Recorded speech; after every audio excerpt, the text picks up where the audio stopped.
Okay, hi everyone. My name is Arushi Garg, and I'm an assistant professor at the Institute of Criminology at Cambridge, and I'm also a fellow in criminology at Wolfson College. So I've been asked to say a little bit about my writing process, which frankly has a little bit of a patchwork quilt quality. So I typically start by reading quite broadly and widely around my area. I also make notes for things as I'm reading, because otherwise I tend to forget what I've read and how it relates to my topic of interest. And once I've done the foundational reading, and I have enough to be able to say what I want to say, I try to get my argument down in writing. And I find this really useful, even if my argument isn't quite 100% perfect, because the process of writing it down will sometimes highlight for me where the gaps still lie in my research and in my argumentation. So that will give me a steer towards what further research I need to do. And once I'm happy with the argument, I will then undertake the process of copy editing, proofreading, making sure everything is clear, accessible, and stylistically it sounds like what I want it to sound like. So this connects also to one of my top tips for students when it comes to writing. I think the tendency, particularly in institutions like Cambridge, can sometimes be to want to sound smart and not just be smart. So this means that sometimes students will stuff in quite long and complex words or long and complex sentences that have multiple clauses, lots of punctuation, and this generally, in my experience, tends to make it more difficult to access the students' ideas. So my tip really would be to focus on simplicity, on accessibility of your ideas, to be as simple, clear, and direct in your language as you can be, and this will help you communicate your ideas more efficiently to a wide range of people. So that's it from me, and thank you for inviting me to share my thoughts on writing. Hi everyone, this is Sarah. I'm an MPhil graduate in Heritage Studies. So I was asked to come here to talk a bit about my writing process. I've thought a lot about it throughout this year in Cambridge because, of course, like coming from a different institution in Italy, we have a different way of writing. And what can I say to international students like me is that probably in the first months you will have a bit of a hard time, or it will be a bit difficult to adjust to the way it works in the UK, but eventually you will find your flow, you will find your way. In my case, I have a very, very chaotic way of thinking rather than writing. And so I started, ever since the beginning of this year, to try and find my way of making the writing more structured. So what I do, basically in the preliminary stage in which I'm reading lots of different papers, I'm reading lots of different books, also because my field is quite interdisciplinary, I try to follow this chaotic nature of my brain, this chaotic nature of my way of thinking. So I just write down everything I think is relevant in the process of reading, and I write it everywhere. I write it on Word, I write it by hand if I feel that it's needed. I even record it, like if I'm walking on the street and every once in a while I have a thought, I just record it.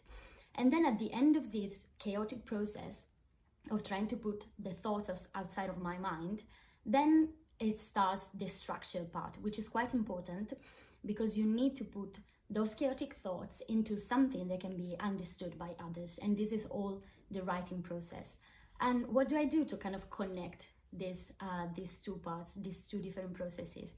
Well, I try and make everything visible for me. And I think that really works a lot is to write it down on big boards or on papers. This is what I did for my dissertation.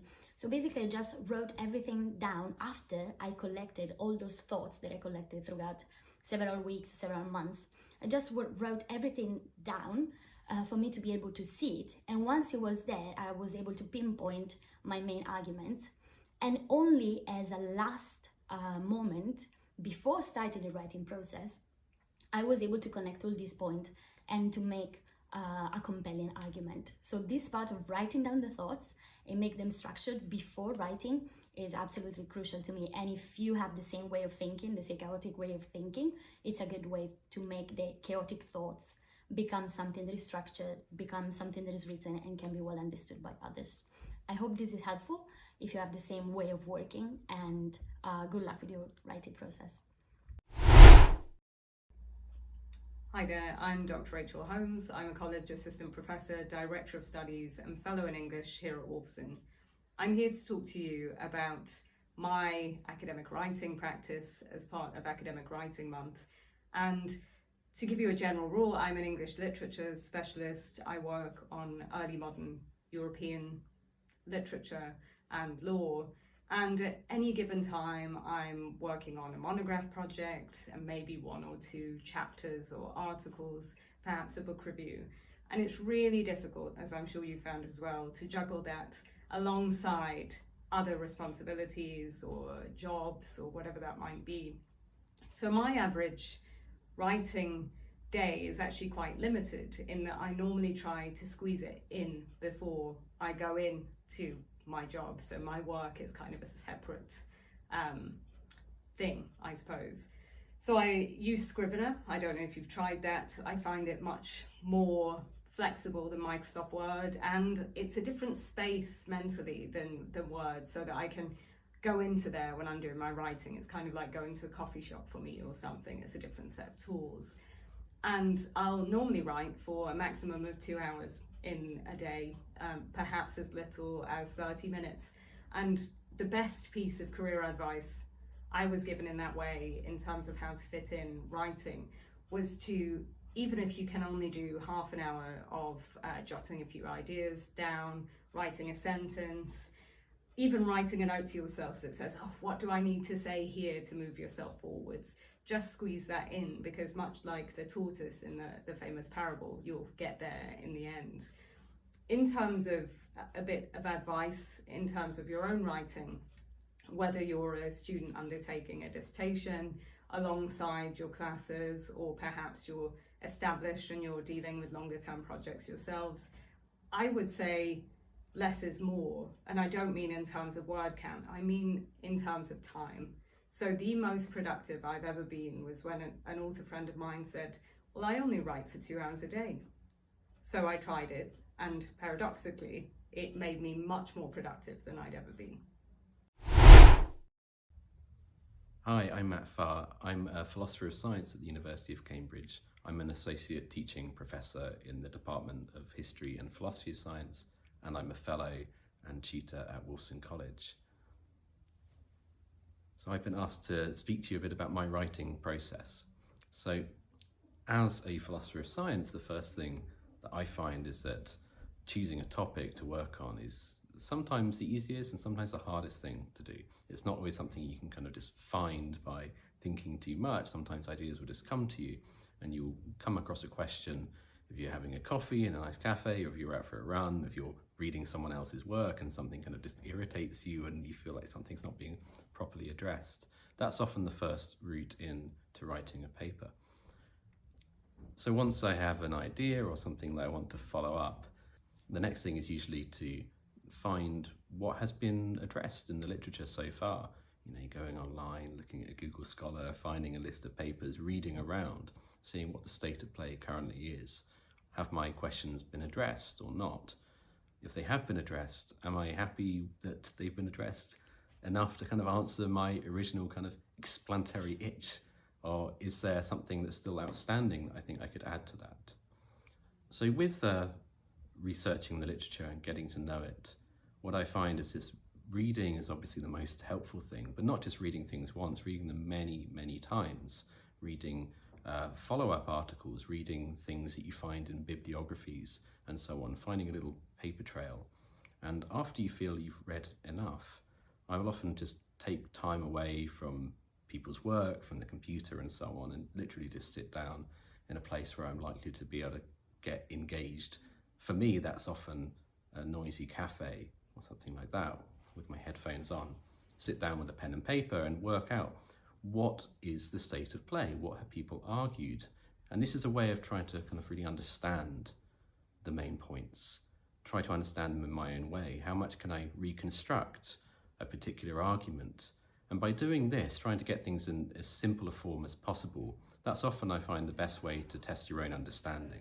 So the question then is, Do I understand this? Do I not understand this? Is it my fault that I don't understand it? Or is there something which hasn't been fully addressed? Chances are, if you express something as simple as possible, but you feel that you're not fully understanding it, other people might feel the same. This is often the pathway into finding a gap.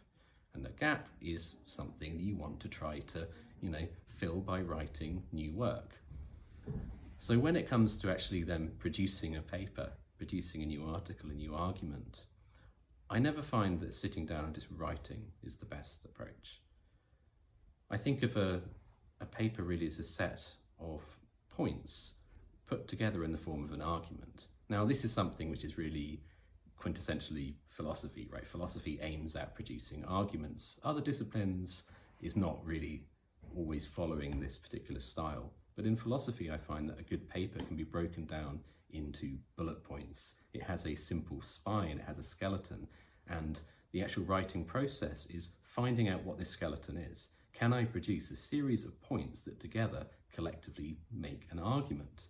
Is this argument a good argument or not?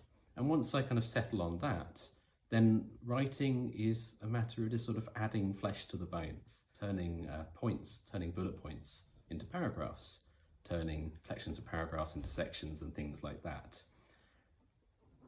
Now, when it comes to the final act of writing, I think my main tip for writing is never aim to be profound through how you write. Try to be profound by, ultimately the product of what you've written. It's one thing to write in a complicated way, using long words, long paragraphs, but that doesn't often strive at simplicity. Whereas the best way to express points is by trying to put things in as simple a way as possible. By doing this is how you can best convey a new argument, work out if you're conveying something which is a relevant thing for people to read and to understand. The best thing you will always want to aim for is for your reader to understand what you're writing, and for the quality of that to be ultimately assessed in terms of the clarity and relevance of your ideas, not in the kind of the density of the language you use to express that. Hi, I'm Lily. I am a fourth year PhD student here at the Faculty of English. I do post-colonial and related literatures. I'm also a writing consultant at Wolfson College. For my PhD, I look at memories and narratives of the Second World War in what was then the India-Burma theatre. I think the people who have spoken before me have spoken about how you get to the point of choosing something you want to look at and finding the gaps in research that you want to fill or maybe interject in a given discourse. Writing as a process is composed of many stages. So even before you are getting to the point of putting pen to paper, you're doing a whole lot of things before you get to that point, or at least for me, that's how I approach the final stage of putting pen to paper. I spend a lot of time in that ideating stage, and even after I have a sense of the kind of things I want to inquire, I still spend a lot of what from the outside seem like fallow time, just thinking about how I want to approach the gaps and what are the ways in which I want to approach the gaps in the research. And a lot of that, funnily, doesn't happen when I'm sitting at my desk. It may happen when I'm at the gym, when I'm going for a run or a walk, sometimes in the shower. You get the point. Many times, if you're in a place like Cambridge, it happens in conversations in pubs and cafes, or WhatsApp groups and chats and so on and so forth. So I think it helps to remember that writing as a process what I mean to say is that you can, or you are likely writing and thinking about writing even when you're away from the desk, and even way before you get to the point of putting pen to paper. So and I have to, over time, I'm in my fourth year, and I have had to become kind of kinder to myself about it, and realize that everybody has their own rhythm, and mine happens to be what I think is slower and more leisurely than the others, but it is what it is. I work with that. And then I get to the point of putting pen to paper. And that itself is composed of multiple stages, right? So I think with writing, you have to allow yourself a lot of time. You have to allow yourself to be kind to yourself. One tip I would give, aside from obviously being allowing yourself time to explore and not beating yourself about not being at your desk in that pre-writing and planning stage or ideating stage. Write your first draft as if nobody's watching. Approach it with abandon, approach it with pleasure, and honestly, when that doesn't happen, just vomit and have a little rant session. Put every observation you have in that draft, and the satisfaction of having something to edit, to work, that is what keeps you going after that phase.